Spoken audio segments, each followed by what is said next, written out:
et sœurs, bienvenue dans le récit de la création. Au commencement, la terre était informe et vide, et l'Esprit de Dieu se mouvait au-dessus des eaux. Dieu dit que la lumière soit, et la lumière fut. Dieu vit que la lumière était bonne, et Dieu sépara la lumière avec les ténèbres. Dieu appela la lumière jour, et il appela les ténèbres nuit. Ainsi, il eut un soir et il eut un matin. Ce fut le premier jour. Il y a une étendue entre les eaux, et Dieu fit l'étendue, et il sépara les eaux qui sont au-dessous de l'étendue avec les eaux qui sont au-dessus de l'étendue. Et cela fut ainsi. Et appela l'étendue ciel. Ainsi, il eut un soir et il eut un matin. Ce fut le second jour. Il dit que les eaux qui sont au-dessous du ciel se rassemblent en un seul lieu, et que le sec paraisse, et cela fut ainsi. Et appela le sec terre, et il appela la masse des eaux mer. Dieu vit que cela était bon. Que la terre produise de la verdure, de l'herbe portant de la semence, des arbres fruitiers donnant du fruit selon leur espèce, et ayant un nœud leur semence sur la terre. Et cela fut ainsi. Dieu vit que cela était bon. Ainsi, il eut un soir et il eut un matin. Ce fut le troisième jour.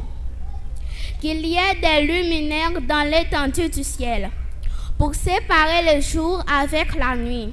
Et cela fut ainsi.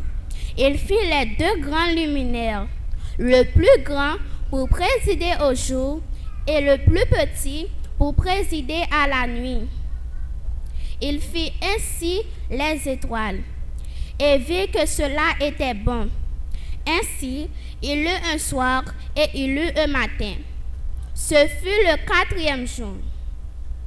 Que les oiseaux produisent en abondance des animaux vivants, et que des oiseaux volent sur la terre vers l'étendue du ciel. Il créa les grands poissons et tous les animaux vivants qui se meuvent. Il créa aussi tout oiseau ayé selon son espèce, et vit que cela était bon. Il les bénit en disant: soyez féconds, multipliez et remplissez les eaux des mers, et que les oiseaux multiplient sur la terre. Ainsi, il eut un soir et il eut un matin. Ce fut le cinquième jour. Dieu fit les animaux de la terre selon leur espèce, le bétail selon son espèce, et tous les reptiles de la terre selon leur espèce. Dieu vit que cela était bon.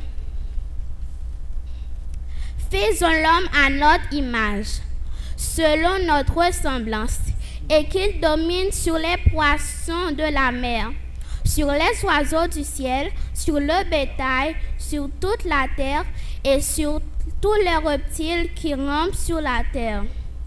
Il forma l'homme de la poussière, il souffla dans ses narines un souffle de vie, et l'homme devint un être vivant. Il créa l'homme à son image, il le créa à l'image de Dieu. Il créa l'homme et la femme.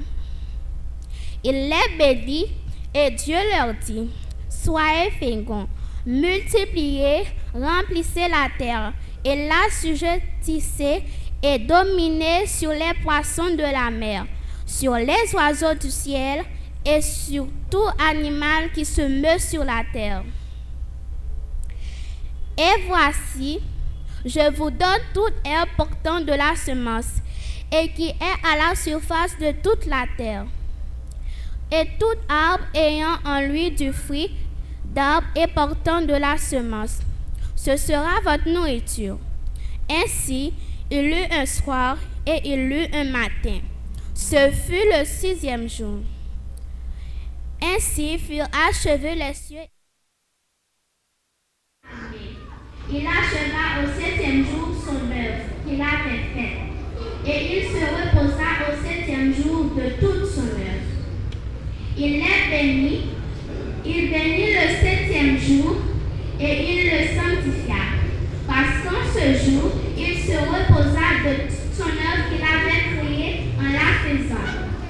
C'est pourquoi, chers jeunes, parents et amis visiteurs, chers internautes, nous devons suivre ce même exemple, tout en respectant le jour que Dieu a mis à part pour la